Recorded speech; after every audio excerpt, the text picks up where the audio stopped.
Good afternoon, everybody. Samantha, are you on the line? I am. Perfect. I figure we will go ahead and get started. So my name is Kristen Black. I'm the Manager of Communications and Human Dimensions for the Council. We really appreciate you spending your time with us this afternoon. We hope to give you some exciting updates on what we've been up to and what our plans are for this year. And we will get started with who are we? So a lot of you know who we are and have met us at events. If you haven't, then I'll just introduce our team. So here at the far left, this is John Frampton. He's our president and CEO. Next to him to the right is Samantha Petter. She's our director of operations, and she is also on this call and will be giving you some information today. Next to Samantha to the right is me, Kristen Black. Again, I'm the manager of communications and human dimensions.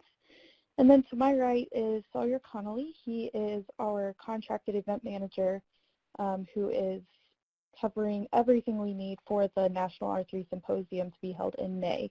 And we will get into that a little bit more later.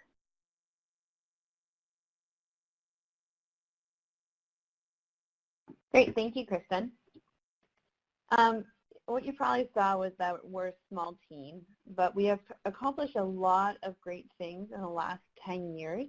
And what we wanted to start off this webinar today is to touch base with a lot of our partners on the line and just share 1 year's perspective of who we interacted with and what we accomplished.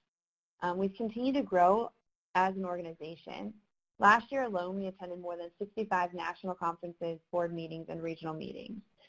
We've been on the ground in numerous states, helping to present at R3 summits and helping to foster partnerships across different organizations at the state level.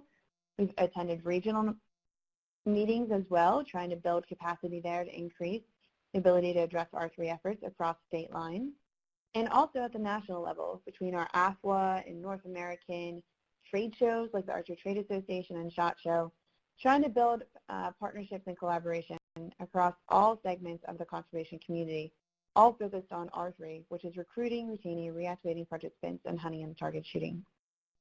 As you might know, the Council maintains membership agreements with 49 out of the 50 states. We hope to have that be a 50th in the coming year. And in doing so, we are able to fund a lot of the work our organization completes. For instance, part of our mission is to increase the awareness of Americans about the role that hunters and target shooters play in conservation in America. We've continued to grow our social platforms, and as an organization, we engage about 25,000 individuals monthly on that impact and on R3 as well. We also maintain our internal communication channel, which is the National R3 community. And this community, which we thought would only include 200 or 300 people when we started it in 2016, has now grown to include more than 2,400 members. We've built up this coalition of people engaged in R3 and interested in it, and together we're growing and sharing lessons learned and trying to foster that sense of partnership as we tackle the harder challenges in R3 in 2020 and beyond. So in 10 years, it's been a long ride, but with a small team, we've accomplished great things, and we're really excited to look forward with our other partners and take on the next decade of opportunity in the R3 spectrum. So we wanted to share kind of some of our key accomplishments. So you guys, if you're new to the organization or not familiar with it, we'll gladly share updates on this. We'll share more about the 2020 National R3 Symposium, but it's helpful to look back and see what happened in 2018. This was the first event that focused on R3 efforts for hunting, target shooting, angling, and boating. We attracted more than 325 participants, representing more than 100 organizations, which is a huge accomplishment because that means there are many people invested in national R3 efforts. That's built and resulted in something we refer to as the R3 movement or the R3 initiative. The Council sits at this intersection of industry, state and fish and wildlife agencies, federal partners, and nonprofit conservation organizations. The common bond that we have amongst all those partners is the participant, whether that be the hunter or the target shooter. And In 2016, the National Hunting and Shooting Sports Action Plan was released with the input of many R3 experts and the Wildlife Management Institute, and that is what started the current R3 movement as we know it today. In that document, there's 16 threats identified, numerous spreadsheets of issues, and it is something that initially served as the starting point for many state-level R3 action plans. We've been able to grow this movement and help it move forward with research and other efforts, which we'll explain later this afternoon with you. But we wanted to just provide that perspective. So we've come very far in just 10 or even 5 years since the release of the plan. And now we have some exciting opportunities before us so that partners, such as you on this webinar presentation today, can get involved. So at a key time in an organization's establishment and process, 10 years is a big goal. We work very closely, as I mentioned, with those 49 state and federal Fish and Wildlife Agency partners, in all 50 actually. But what we realized in working with the AFWA, Association of Fish and Wildlife Agency, and all the state agency directors is that we have an opportunity to refine our focus for the next decade. So in late 2019, we surveyed all 50 state Fish and Wildlife Agency directors and attempted to collect their input on our performance as an organization in fostering the sense of R3 and facilitating the growth of that R3 movement as they laid out, and also what we might work on in the future. And so this is a really key point in kind of the council's history and looking forward as well, because just as any other partner organization on the ground, we have to evaluate our efforts and make sure that we're having the greatest impact we can as well.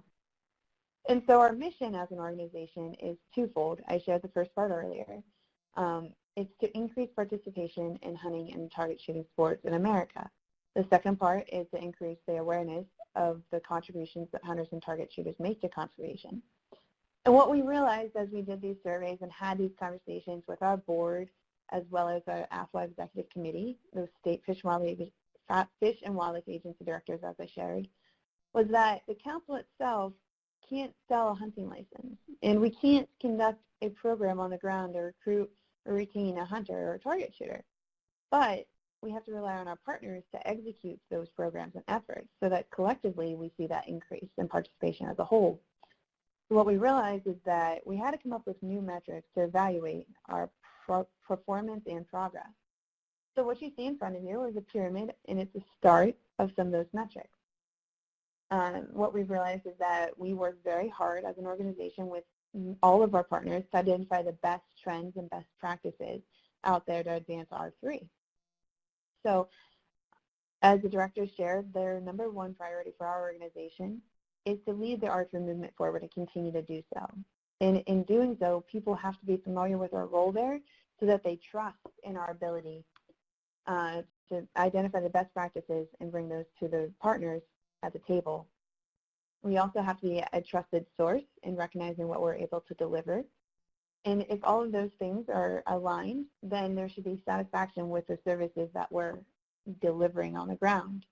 So through this pyramid, we've established a way to evaluate our organization's performance, just like many of our partners have to. And what you'll see in the future is a business plan and an annual survey of directors on these topics, as well as a self-assessment survey of State Fish and Wildlife Agency R3 coordinators and our partner organizations to help maintain that momentum and understand the next opportunities where the council can invest its time to help facilitate the development of those resources for R3 efforts. So that's a lot to share, but it's a really big, important moment for us in our history. And we couldn't have gotten here without the support of all of our partners to this point. So as you look forward and look for a business plan from our organization, here's some of the key things that we're going to start talking about. One of them that we're very happy about is leading that national effort, as well as the marketing campaigns, initiating marketing campaigns to promote participation and helping agencies implement those, as well as our partner organizations. Continuing to facilitate those industry agency relationships, conducting R3 work research, and being that go-to source on the ground to ensure that hunting and target shooting R3 efforts continue to advance forward. We've become known for being able to be called up and help with the R3 coordinator out or find the best research or provide that on-the-ground support for the R3 Summit, and that those are resources we'll continue to invest in the future. So there's a lot of good stuff coming out of the council, building on that foundation of 10 years. And we're really excited that at this time, as we're celebrating 10 years, there's some other good news to share. A lot of our partners have been busy in Washington, D.C., trying to move forward legislation that increases your ability as either R3 partners, like nonprofit organizations, or state or federal fish and wildlife agencies to address R3. Perhaps you've heard of the first one. It passed about 8 months ago, and that's the Target Practice and Marksmanship Training Support Act, also known as Target Marksmanship. This passed in May 2019. And then we got a nice little conservation Christmas present on December 20th, 2019, when President Trump signed into law the Modernizing the PittmanRobertson Fund for Tomorrow's Needs Act. So if you'd like more information on these two pieces of legislation that critically impact R3 efforts, you can visit the Council's website and select the Policy tab. But we'll provide a little bit more insight on what this might happen, what this might impact, and how it helps you move forward. So for the range bill, this means that agencies will be able to build new ranges and improve existing state-run public ranges. It extends the match from 75% to a 10% match required to build those ranges. And then it allows an extension up to 5 years to acquire the land and construct those ranges. We are by no means the expert on this, but it is important to understand that there's new opportunities to connect with target shooters as constituents now, and that the U.S. Fish and Wildlife Service has written guidance documents that we'll be working with them to share across the community in the future so that you can stay up to date and figure out the best opportunities in your state to implement that. And then the other piece, as I talked about, was the PittmanRobertson Modernization legislation. It was passed, and like I said, in December 2019. And what this allows is for public relation, or for PittmanRobertson funds to be used for public relations and communications for R3 efforts, which is a critical component of our efforts moving forward. It's something that was allowed on the angling and boating side, and we've seen some huge wins through leadership of RBFS, American Sport Fishing Association, and other partners. And now we have the same opportunity on the hunting and shooting side. It also increased the pot of money available to work on multi-state conservation grants dedicated solely to R3 efforts. You'll know more coming down the pike from the Association of Fish and Wildlife Agencies on what that looks like and how that will roll out. But this is a huge opportunity to address larger R3 challenges and to work across state lines with multiple conservation nonprofit partners and try to have those impactful R3 efforts accomplished so that we can move forward.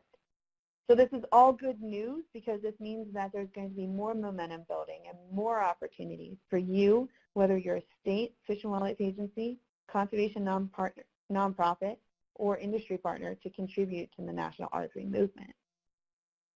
So there's a lot of good things happening, like I shared, and Kristen's going to take some time now to highlight one more opportunity where the council has invested a lot of its resources, and we're seeing a lot of movement because of a lot of the work from the people in the picture here. Kristen, you want to start? Yeah, thanks, Samantha. So in this picture, you probably see some familiar faces.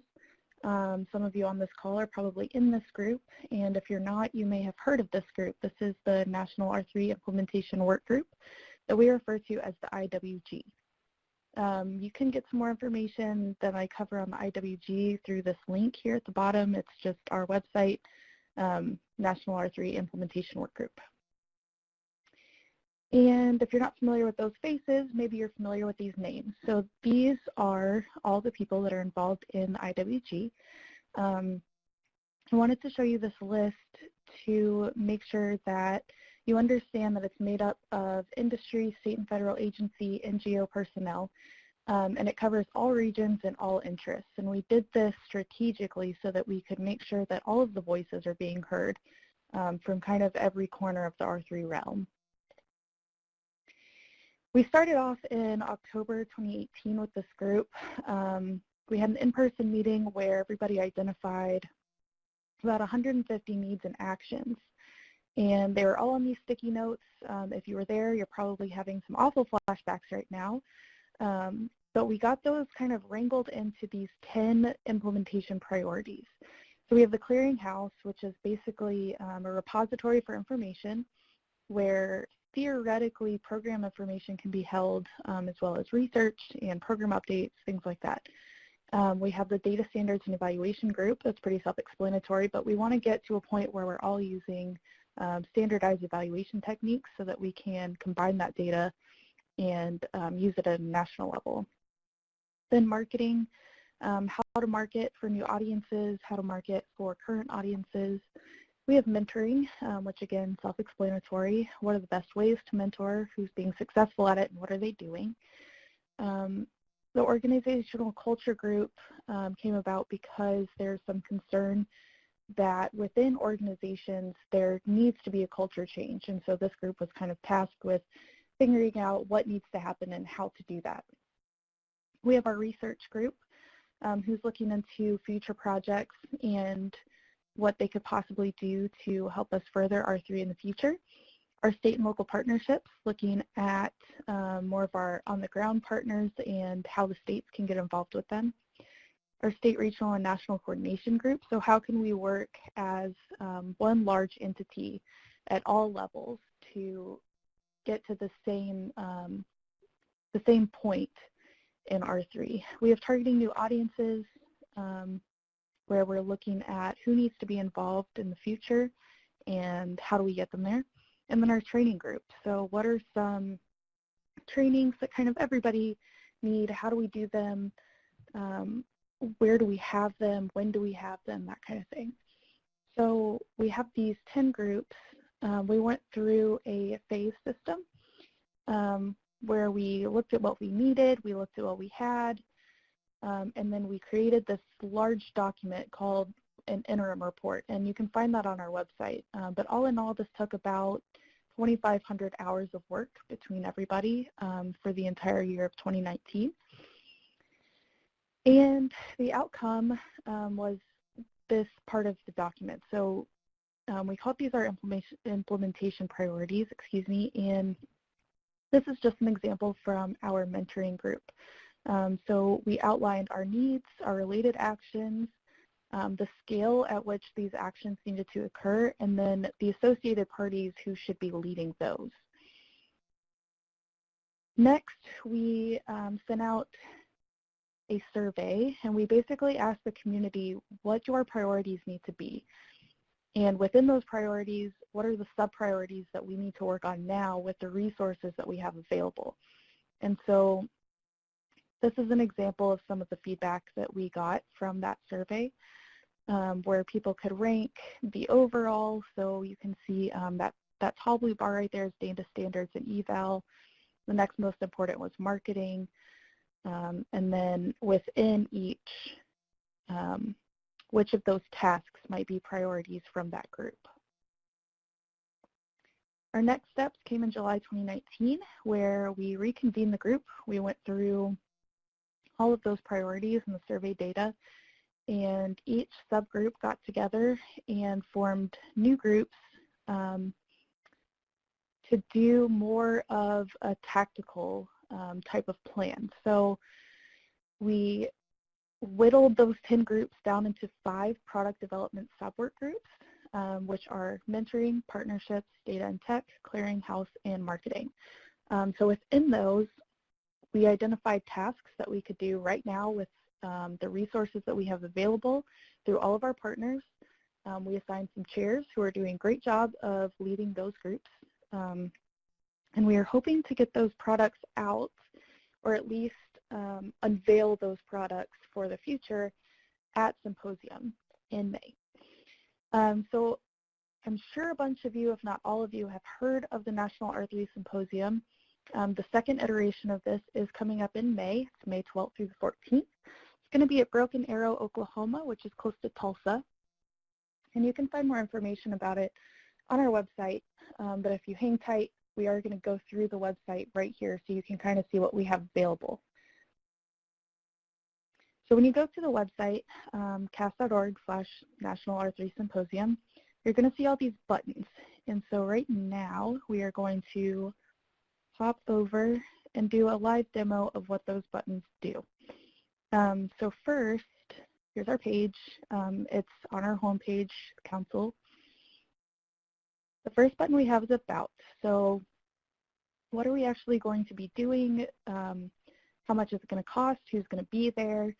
That's all going to be contained here in our About page, and you can read about all of the information, our expected outcomes, some of the highlights from 2018, and what we hope to build on here in 2020.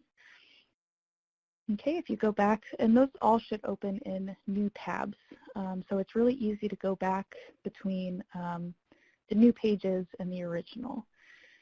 So we're going to open the schedule page now, and so we do have a skeleton agenda built out.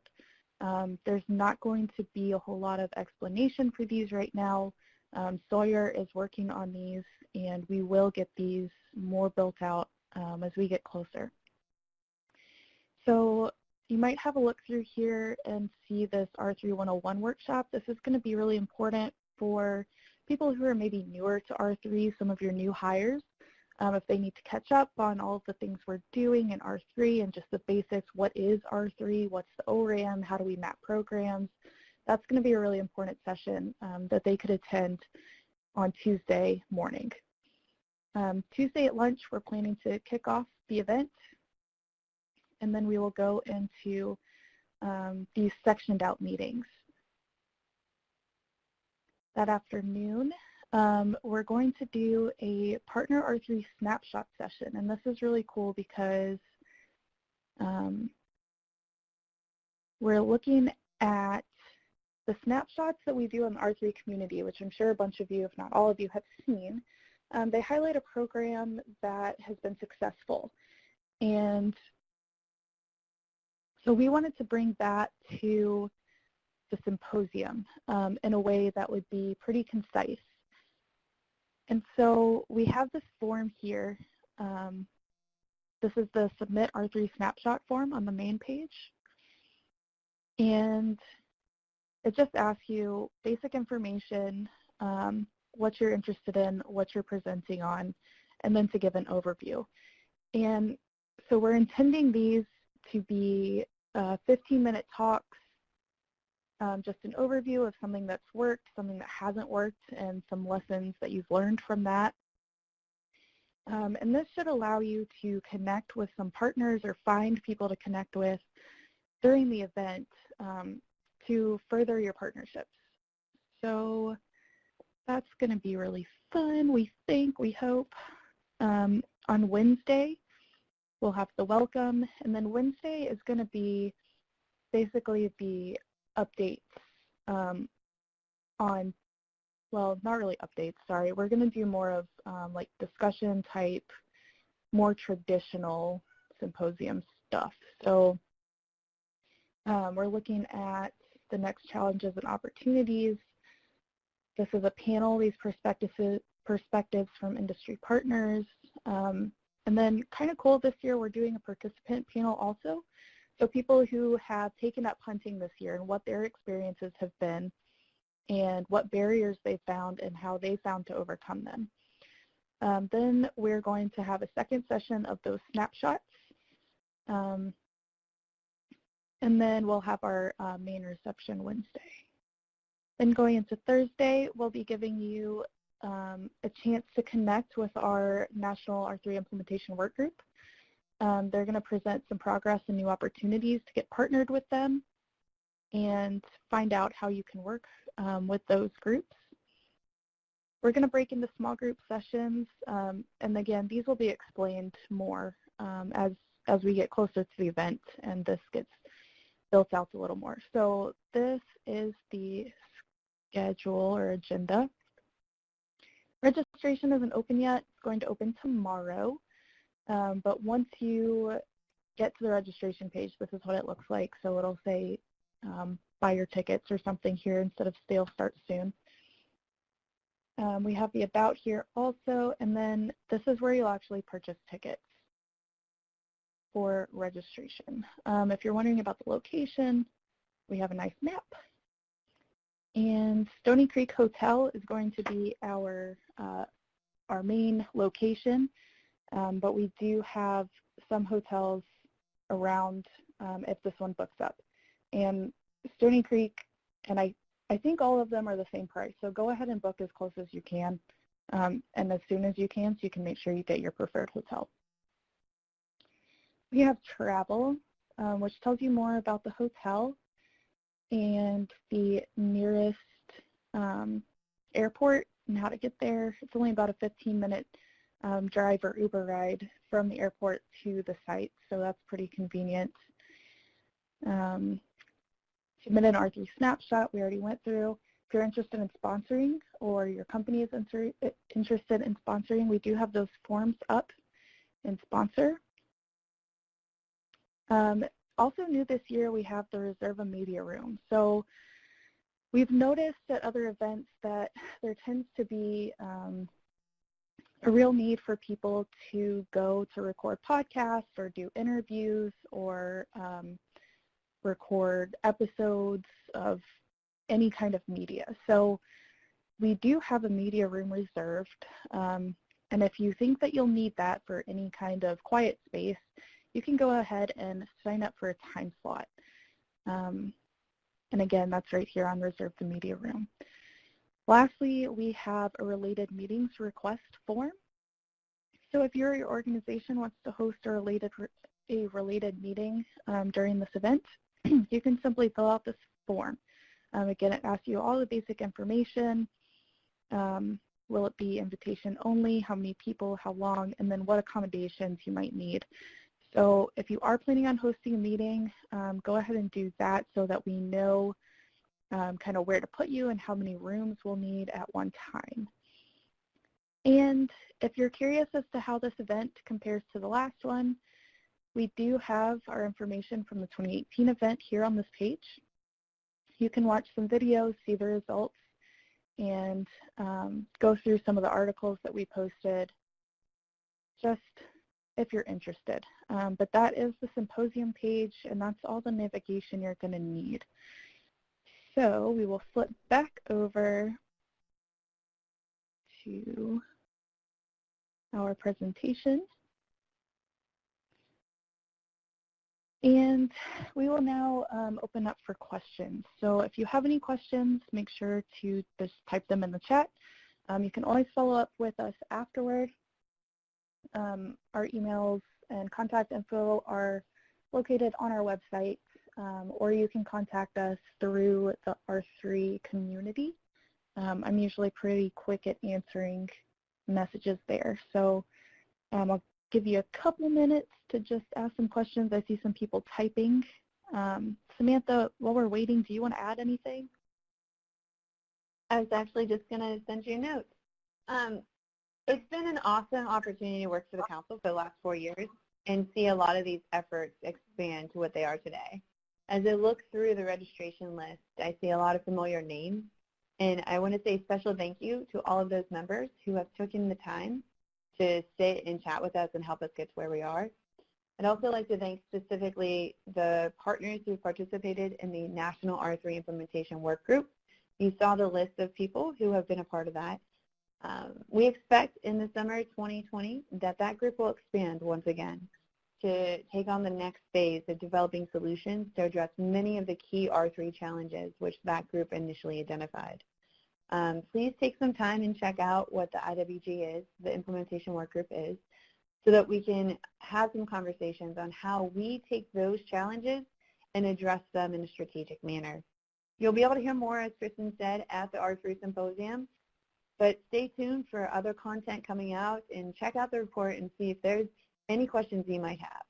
We need the help of everyone to move forward and have another 10 years of success and truly impact that ultimate goal of increasing participation in hunting, target shooting, and angling, boating, and other outdoor recreation. And the council is just one organization, but together with our partners, we're sure to achieve that. So before you hop off, please complete the survey and tell us what you'd like to see from us in the future. You'll see a lot of more surveys coming from the council. Thank you, Kristen Black, in advance. And if there's no other questions, we can close it up, Kristen. Great, and I don't see anybody typing, so type now or forever hold your peace. But again, if you do think of something or you want to follow up with us about anything, I see Samantha did list our contact information in the chat panel, so feel free to use that. Get in contact with us anytime. This is what we're here for. We want to help you. We want you to be successful. We want to help you be successful. So use us for that. And we really appreciate all of you tuning in and partnering with us and just being on for hopefully another 10 years of the council.